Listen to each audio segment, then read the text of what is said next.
The Quran. For 1400 years, Muslims have sought to uncover the secrets concealed in its verses. The Quran has several levels of meaning, and you discover them by constant reflection and by rendering the Quran into an open text. Its words have inspired civilizations to greatness. Islam spread within the first 100 years of its existence and created an empire greater than Rome at its zenith. Yet some have found in the Quran the basis for a violent ideology. There are many religious figures who are very emotional, who are interpreting the Quran in a manner which suggests confrontation and violence and death. What then are the true meanings of the Quran? They say that little knowledge is very dangerous. Just to know how to read the Quran is not enough to understand what the Quran is saying.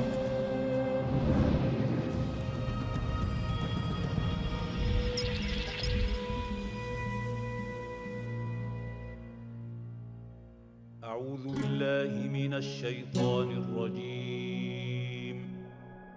The Quran is the holy book of Islam. Over 1 billion Muslims worldwide believe it is the direct word of God as handed down to the Prophet Muhammad in the 7th century. Unlike the Bible, the Quran does not have a traditional narrative structure. Instead, it is made up of 114 chapters, organized mostly by length. Some are pages long, others just a few phrases. According to Muslims, God revealed the verses of the Quran to Muhammad over the course of 22 years. Scholars compiled them into written form only after the Prophet's death. Deciphering the Quran's meaning, therefore, has long presented a challenge. It doesn't tell the story of Islam. It doesn't tell the story of the Prophet Muhammad or the early Muslim community. It really doesn't tell any stories at all. The Quran is essentially God's dramatic monologue.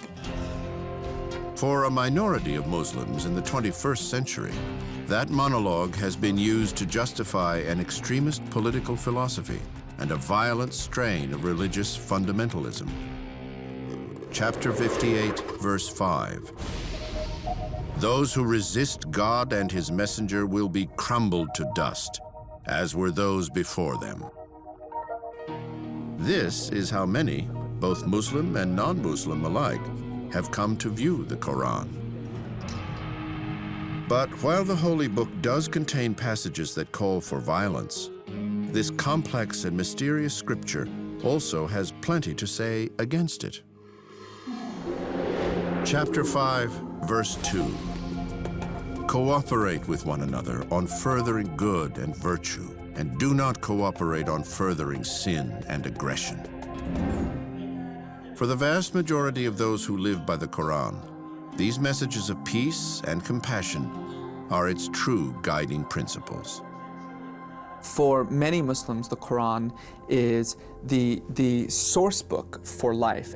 In other words, it's not just a book that tells the Muslim about his or her relationship to the divine creator, but it's also a source book of moral guidance.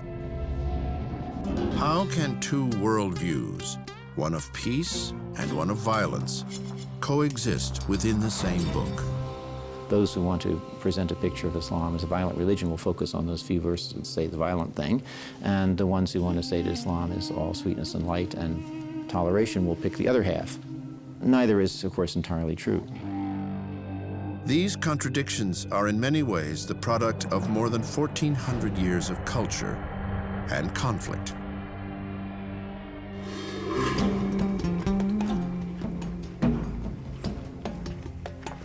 According to Muslims, in the year 610 AD, in the town of Mecca on the Arabian Peninsula, Muhammad ibn Abdullah was called to prophecy by God. The revelations Muhammad received would come to be known as the Quran. Many of these revelations envisioned a more just and equal society and were revolutionary in scope. As Muhammad began to preach, these messages quickly captivated the hearts and minds of people who had suffered generations of inequity and oppression. We have to care for the poor. We have to care for the needy. We have to care for the impoverished, those who are disenfranchised and powerless. That is really the main thrust of Islamic social justice. What had been a mix of warring tribes, each with its own set of gods, was soon unified by Muhammad under Islam's banner. Within a few decades, the Quran's message expanded across the entire peninsula. After Muhammad's death in 632, Muslim rulers, or caliphs, continued to spread the word of the Holy Book. Chapter 18, verse 29. And report to the people the truth from your Lord. Let him who wills believe in it, and let him who wills reject it. The Quran tells Muslims to spread Islam, to spread the message of Islam. And rulers, in particular, interpreted the spread of Islam in an imperial fashion. Within 50 years, what had begun as a small community of faith centered in Mecca and Medina had thoroughly absorbed most of the Indian subcontinent. It had swallowed whole most of North Africa, and it had pushed the Christian empire deep into Europe and made it very little more than just a regional power. The Quran would inspire a series of empires. One of the first was the Abbasid Empire, centered in Baghdad. Founded in the year 750 AD, the Abbasid Empire marked the beginning of the golden age of Islam, a civilization built on the messages contained in the Quran. A pillar of this civilization was a concept repeatedly emphasized throughout the Holy Book, that of ilm, or knowledge. The word ilm or knowledge is used more often in the Quran than any other word except the word for God. God emphasizes knowledge because that is what makes us human beings. It is ilm, say many scholars, that inspired the empire's rulers and helped their civilizations flourish. The Quran is like the seed, and it exploded, it inspired these dormant human beings in Arabia to become inquisitive about everything and explore everything. The Abbasid Empire achieved unprecedented heights in science, math, and technology.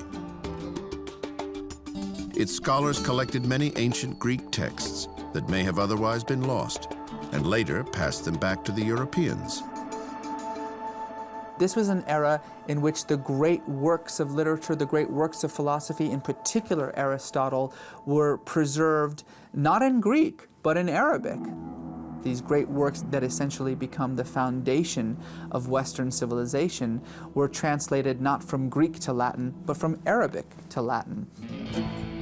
The Quran also served as inspiration in the arenas of art and culture. In Islamic art, for example, we find that there's a tremendous emphasis on calligraphy, that is, on the writing in a beautiful way of the Arabic script, particularly when it's Quranic verses. You know, the Quranic verses as decoration become almost emblematic of Islamic art. Like Christian monks who first copied down the Bible, the calligraphers chosen to transcribe the Quran were held in high esteem, and it sometimes took years to create a complete copy of the holy text. As the word of the Quran spread under the Abbasid Empire, millions of people came to live their lives according to its messages. One of those dictates centers around a word that appears just a few times in the Quran's pages and is one of the most controversial and misunderstood: jihad. The basic use of the word jihad is a struggle to be a good Muslim, a struggle to live by the codes of Islam. That is the original meaning of jihad. Jihad translates as struggle. It is marked by two distinct forms, the lesser jihad and the greater. Greater jihad, a phrase first used by Muhammad himself, refers to the internal struggle to improve one's soul and become a better human being in the eyes of God. Greater jihad is given more prominence in Islamic tradition. But lesser jihad has historically garnered more attention and controversy. The lower form of jihad is a physical jihad. When you're attacked, your family is attacked, your wife is attacked, your children are attacked, you must stand up and fight back. Chapter 22, verse 39. Permission to take up arms is hereby granted to those who are attacked. They have suffered injustice. God has all the power to give them victory. A good Muslim, if Islam is under siege or the community is under siege, has the right, indeed may have the obligation, to defend his faith or her faith, the community, or oneself.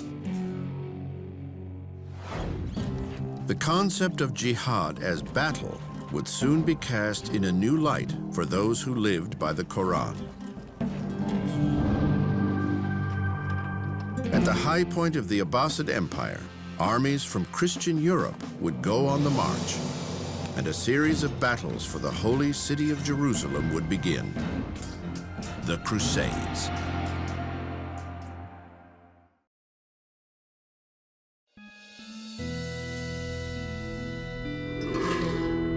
In the 10th and 11th centuries, from Spain to India, two holy books served as the spiritual guides for millions of people, the Bible and the Qur'an.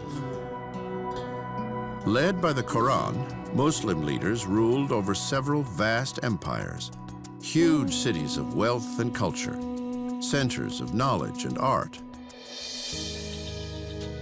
Christian Europe, however, was languishing in what were known as the Dark Ages. Still, the two faiths and their texts had much in common. Islam views the followers of Christianity and Judaism as fellow people of the book who believe in the same God. Chapter 2, verse 62. Surely those who believe, and those who are Jews and Christian, whoever believes in God and the last day and does good, they shall have their reward from God. The Quran also contains many references to biblical figures. Chapter 57, verse 27. Then we followed up these messengers with Jesus, son of Mary, to whom we gave the gospel, and we put in the hearts of his followers kindness and mercy. But in the Muslim world, European culture was not held in very high regard. The Muslims had had a very clear idea of what the peoples of Northern Europe were like. They were of the wrong religion, they were boorish, they were unhygienic, they were like lumbering animals. These two worlds were about to come into bloody conflict over one of the most sacred places on earth, Jerusalem, a city holy to Christians, Jews, and Muslims. After Mecca and Medina, the third most sacred city in Islam is Jerusalem. There, the Dome of the Rock marks the site where tradition holds Muhammad ascended to heaven. For centuries after the death of the Prophet in 632 AD, Jerusalem was ruled by Arab Muslims who had spread the message of the Quran throughout the region. Then, near the end of the 11th century, Turkish Muslims took control of the city. The Turks are not Arabs. They're a separate ethnic group, but they're Muslims. Then they moved down south through Syria and in 1077 conquered Jerusalem from the Arabs. The Turkish Empire was also expanding west and soon posed a direct threat to Christian Europe. The Byzantine Church, situated near the edge of the Turkish Empire, was the first to feel the pressure. In 1095, Byzantium made an urgent request for assistance from fellow Christians in Rome. The Byzantine emperor sent a message to the Pope in Europe saying that he needed help to defend his frontiers against the incursions of the Turks who were coming ever closer to Constantinople, his capital. Pope Urban II agreed to the military assistance and appealed to powerful knights throughout Europe to go and fight. To motivate them, Pope Urban framed the conflict as a battle between the faiths and their sacred texts. Urbanus packages this together with an appeal not only just to push the Turks out of Asia Minor, but to continue on and push the Turks completely out of the regions that they had taken, including Syria, but most importantly, Jerusalem. In 1096, the First Crusade was launched. More than 50,000 Christian peasants and some 7,000 knights set forth from Europe on a march toward the Holy Land. After a punishing 3-year journey, they reached the hills overlooking Jerusalem and laid siege to the city. The siege lasted a month, during which more than 1,000 crusaders died from both combat and disease. Then, on July 15th, 1099, the Christians broke through the walls that surrounded Jerusalem and poured into the city. There was no love lost between these people. The Crusaders, who had now been for 3 years on the road to get to this place, and who had spent many weeks now outside of Jerusalem thinking they were about to die. And when they went in there, it was a pretty brutal sack of the city.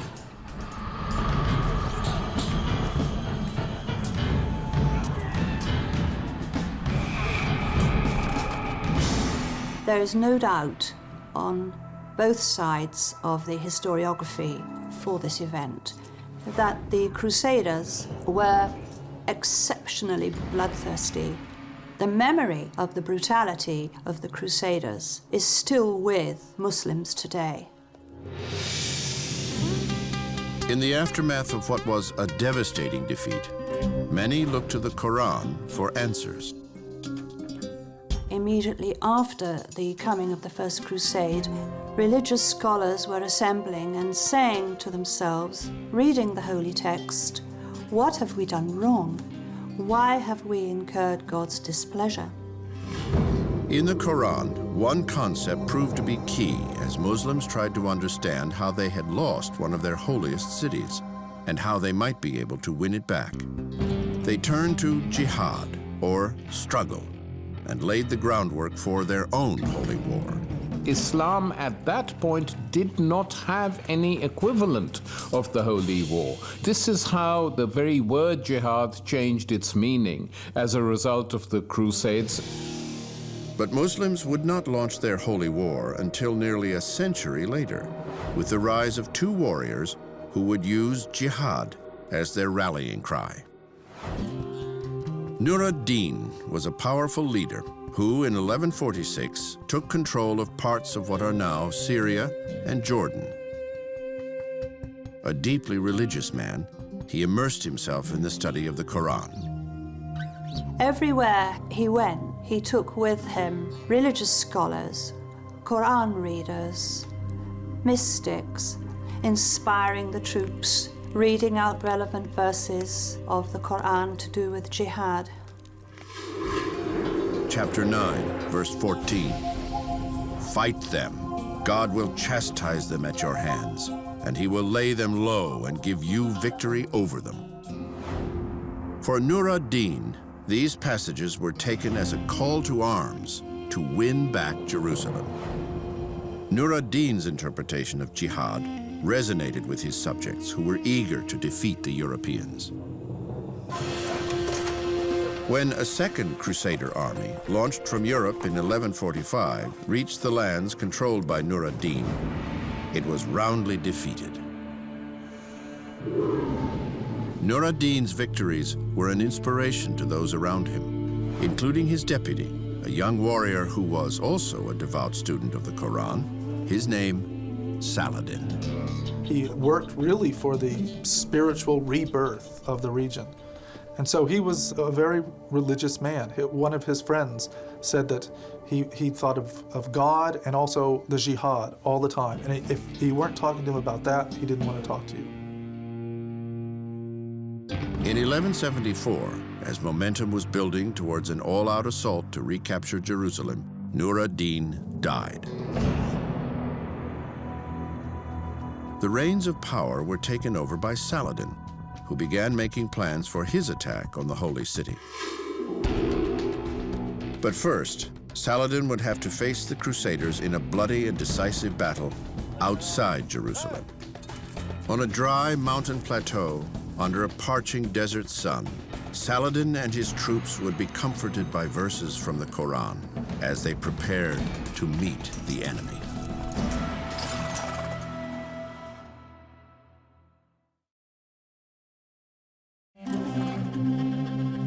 Muslim soldiers were preparing to attack an encampment of Christian crusaders. To inspire his men, the commander, Saladin, ordered a religious advisor to read passages from the Qur'an. Chapter 3, verse 195. As for those who forsake the domain of evil and are driven from their homeland and fight for it and are slain, I shall most certainly efface their bad deeds and bring them into gardens where running waters flow as a reward from God. At this point in history, for the first time, handheld Qur'ans allowed Muslims to keep the word of God with them at all times. Because the Qur'an began as an oral scripture, each village had its own hafiz, or one who memorized the holy book. In time, these villages began transcribing Qur'ans for individual use. The small pocket Qur'ans that came in the 11th century were on paper, and they made the holy text accessible to ordinary people. They could put it in their pocket, close to their flesh, so to speak, to feel that it was acting as a kind of protection from God. The night before the assault, the Muslims set the grass around the Crusader camp aflame. By dawn, the Crusaders were enveloped in choking smoke. As the sun began to rise over the battlefield, the Muslims attacked.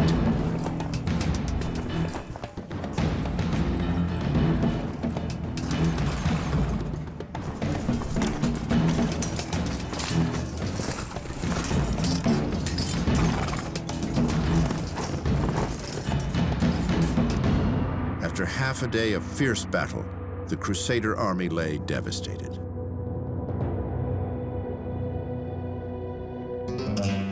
Emboldened by his victory, Saladin turned his eye to reclaiming Jerusalem. Within 3 months, Saladin's army had advanced to the gates of the Holy City and surrounded it. After a 12-day siege, the vastly outnumbered Christian forces surrendered.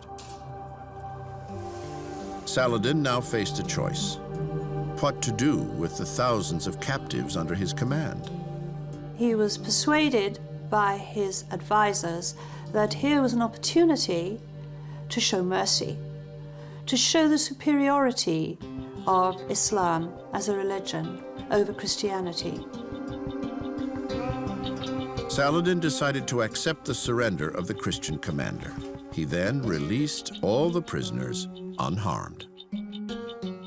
He allows those who can ransom themselves to go, and then when those people who cannot afford to pay ransom, he allows them to go and pays for them by his own estate. Now, this kind of action is only possible if you're inspired by the Quran, as is Salahuddin. The loss of Jerusalem was a bitter defeat for the Christians in Europe, and the fall of the city quickly triggered another crusade to win it back. This third crusade, launched in 1189, was led by Richard the Lionhearted, the King of England. Like Saladin, Richard was known for his devotion to his faith and his bravery in battle. The two warriors were worthy opponents. Richard would have heard about Saladin and his reputation even before he set out from his home in Europe to the Holy Land. Saladin had been much praised and feared. Richard's early battles with Saladin's forces led to decisive Christian victories. But taking Jerusalem would prove far more difficult. Saladin's armies were strong, and the open land around the walled city made it difficult to mount an attack. The Muslims and Christians were at a stalemate. On September 2nd, 1192, both sides agreed to a truce.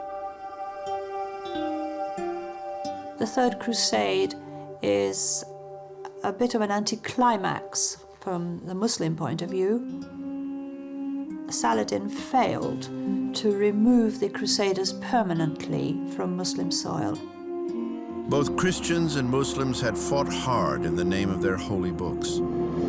Yet because neither side had won a decisive victory, the battles they had waged for more than 100 years would remain unresolved.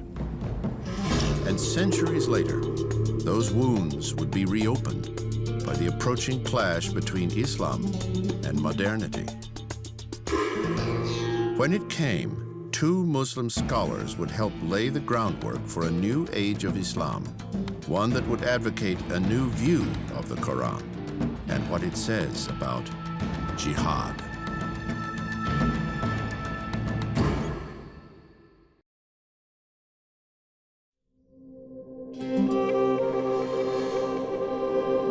According to Muslim belief, in the 7th century AD, the verses of the Qur'an were revealed by God to the Prophet Muhammad. These revelations spawned a new religion and launched a succession of powerful empires. The Qur'an was sort of the engine.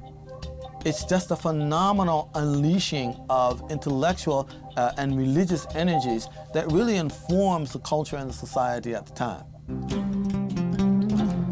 What became known as the Golden Age of Islam lasted hundreds of years, but by the 15th century, the decline had begun. Internally, the resources of the various Muslim empires were stretched thin, and they began competing with each other for land and influence. According to some scholars, this infighting was due in part to society turning away from the Quran's injunctions to seek knowledge, or ilm, and focusing instead on the raw pursuit of power. The downfall begins in the 15th, 16th centuries when ilm or knowledge is no longer prized. So you have Muslim empires fighting other Muslim empires, and there's tyranny and there's oppression, and the scholar is being more and more marginalized. Of equal importance to the decline of the empires were external forces, in particular, the growing power of Christian Europe. The last of the great Muslim empires was that of the Ottomans. Centered in Turkey, the Ottoman Empire began its rise in the 15th century and eventually spread as far as the gates of Vienna. It was here, in 1683, that European forces decisively halted Muslim expansion. For 2 months, more than 200,000 soldiers battled outside the city walls. In the end, the Ottoman army was defeated. From this point on, Muslim influence lost more and more ground to the powers of Europe. With a central political authority no longer in place, variant interpretations of Islam spread throughout the Muslim world. In response, a movement would arise that sought to restore Islam to its former glory and to a literal reading of the Quran. In the mid-18th century, a scholar named Muhammad ibn Abdul Wahhab lived in the declining Ottoman Empire in what is today Saudi Arabia.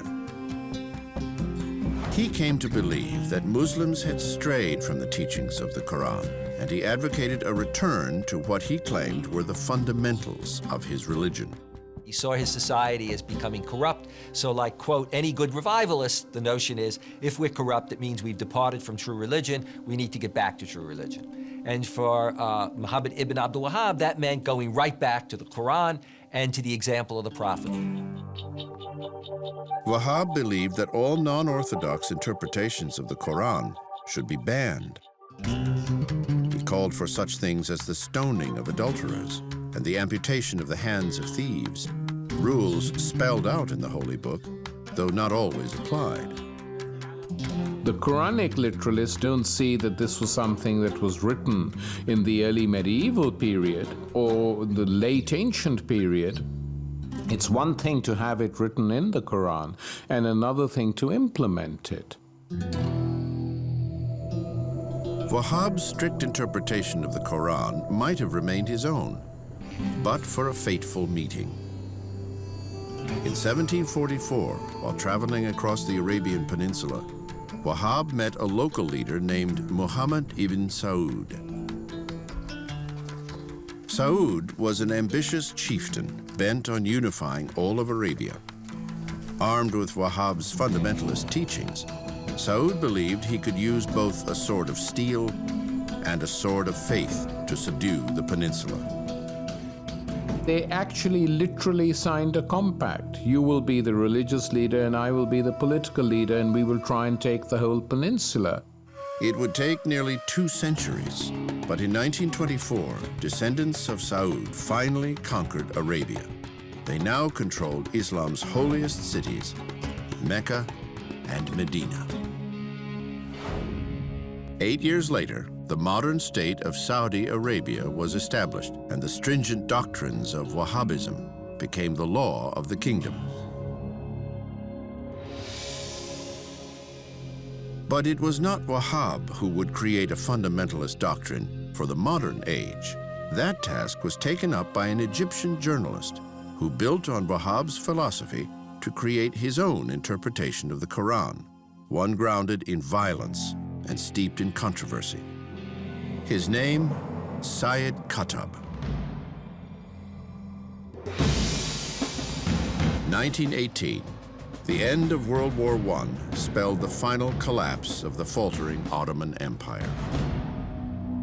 Across the Middle East, Arab lands were divided up between European colonial powers, which established secular and often oppressive regimes. This was the world in which Sayyid Qutb, born in Egypt in 1906, grew up.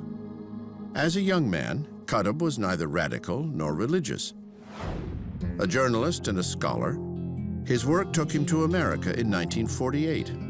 There, he was shocked by what he saw as a decadent society, and his radicalization began. When he came to the United States, he was largely secular. So I guess one has to believe him that what freaked him out about the United States were 2 things. One was the segregation and the racist laws which were still in force. The second thing was women. He was totally taken aback by the freedom with which women transported themselves. This came as a big shock to him. When Qutb returned to Egypt, he joined the Muslim Brotherhood, a political organization that opposed British colonialism and advocated a return to the time when the Quran was the law of the land. Qutb's transformation accelerated when, in 1954, Egyptian President Nasser began a crackdown on the Muslim Brotherhood. Qutb was arrested and put in jail. It was really in the dank and sadistic prisons of Nasser's Egypt that Qutb, who was repeatedly tortured, who saw so many of his fellow Muslim brothers tortured and murdered, that this radical reinterpretation of the Quran took hold of him, where he no longer believed that preaching and living a good moral Muslim life was enough to change Muslim and Arab society, that it required a revolution. His interpretation of Islam became an interpretation of Islam under siege and of Muslims under siege. In prison, Qutb wrote 2 of his most important works, a commentary on the Quran and an incendiary political manifesto titled Milestones. Like Wahhab, He argued that the Quran alone was the source of knowledge and the guide to daily life. Qutb believed that only by returning to the, quote, true faith could Islam be saved. Qutb also found in the Quran the justification for armed struggle against those who stood in the way. What Sayyid Qutb did is to go to the scriptures and, in effect, say, look at the scriptures, look at those sectors of the scriptures that talk about what do you do when you're under siege, what do you do when it's a war between belief and unbelief, and he used those texts to legitimate what he was doing. His argument is that the world has changed and that the Muslim governments are no longer properly defending the world of Islam against incursions from outside. And so, he argues, each individual Muslim must now take the responsibility of military jihad on their own shoulders. Throughout the 1960s, Qutb's writings struck a chord with many Muslims in the Middle East who had suffered for years under colonial rule. Qutb reinforced a growing sentiment that colonial rule was the equivalent of a new crusade.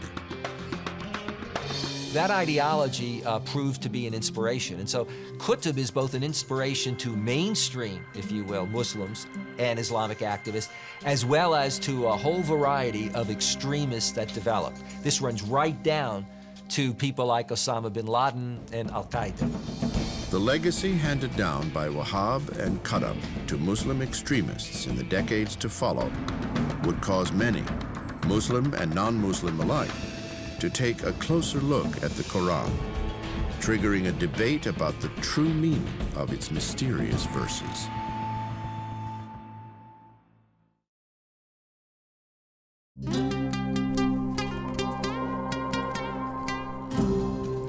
For more than 14 centuries, the Quran has been a source of guidance for Muslims around the world. But what believers find in its pages has often depended on what they are looking for.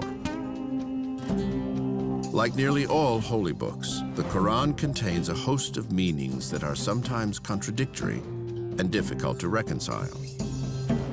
There are numerous verses that call on believers to live peacefully and to create a society built on justice and understanding. Chapter 16, verse 90.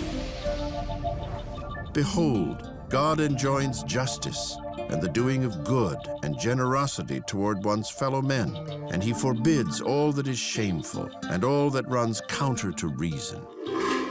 But other verses in the Quran command Muslims to rise up in arms against non-believers. Chapter 9, verse 29. Fight those who believe not in God, nor acknowledge the religion of truth, until they pay with willing submission and feel themselves subdued. In recent years, a relatively small but growing percentage of Muslims have found in verses such as these the justification for a violent ideology. There is, in a very real way, a struggle for the soul of Islam between a majority and a minority. A minority that is a minority, but that is dangerous and have an impact beyond its numbers. In 1998, Osama bin Laden quoted one of these verses. Fight and slay the pagans wherever you find them, seize them and take them captive, and lie in wait for them in every stratagem of war. Osama bin Laden quoted from the Quran and also the example of the Prophet in order to try to justify his actions and the actions of these other radical leaders in pursuing their form of jihad. But Muslim and non-Muslim scholars alike point out that bin Laden's use of the Quran is selective and distorted. What's interesting is that when we go back and look at the verses of the Quran that bin Laden quotes, he plays with them in a way to make them seem more military than in fact they are. He quotes one verse that talks about the need to fight and kill the unbelievers. And that's where he stops. But the verse continues. It also says, but when the enemy ceases to be a threat, when it ceases to fight, then remember that God is merciful, remember that, warfare is not the primary way that you should go. Scholars argue that this type of distortion is common among radical Muslims who insist there was once a time when followers of the Quran accepted a single interpretation of its words and lived by that interpretation. This conception that there was this one version of Islam that we can go back to before it was fractured and separated into these competing versions of Islam is simply untrue. It never existed. From the very first moment in which the Prophet Muhammad revealed the very first words of the Quran, it was absorbed and understood and interpreted in wildly different ways by a whole host of different people within the community. Whether the Quran should be used to condone acts of terror goes to the heart of the crisis within Islam today. The roots of that crisis can be found in the struggle that nearly all other great religions have faced: how to maintain the status of their sacred text in a modern world that seems to deny its relevance. Islam and Muslims are going through a period analogous to what other faiths have gone through, Judaism and Christianity. And Muslims have been struggling with this since the late 19th century, the relationship of tradition to modernity or post-modernity. What's the relationship of a religious tradition to today? Fundamentalism is a reaction to modernism. It's a reaction to change.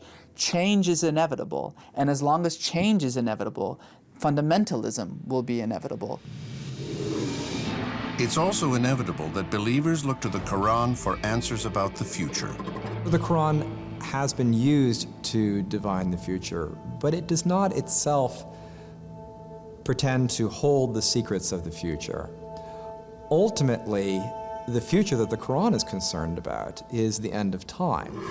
Still, that has not prevented some from claiming to find in its pages specific forecasts. One Muslim man, pointing to Quranic verses that refer to a great deluge, predicts that a powerful tsunami will strike the United States in 2007 as punishment for crimes against humanity. But most scholars discount these kinds of prophecies as yet another distorted reading of the text. So there's all kinds of different ways of interpreting it, interpreting what the meaning is of the text. So really the difficulty is not what the text says, but what do we want to make it mean? For centuries, through times of war and peace, the Quran has helped shape human history. The messages in Islam's holy book have been used to launch some of the world's greatest civilizations, and they have been cited as inspiration for acts of barbarism. Muslims respect the Quran, they're motivated by the Quran. The challenge for Muslims is go to the Muslims and confront them like a mirror, hold that mirror up to them and say, where is this coming from? Is this coming from the Quran, or are the messages of peace, of compassion, of friendship, of knowledge stronger in the Quran? And if we can get it right, then we will be able to change the very nature of Muslim society in the 21st century. Because of widespread literacy, because of widespread access to the Quran, Muslim individuals, and particularly Muslim women, are going to the Quran by themselves, for themselves, many for the first time. They are creating an Islam that is becoming ever more diverse, that is becoming the exact opposite of what these jihadists and these extremists want it to be. How the Quran will continue to influence the events of history depends on how the millions of believers around the world interpret its words and how they choose to live by their holy book.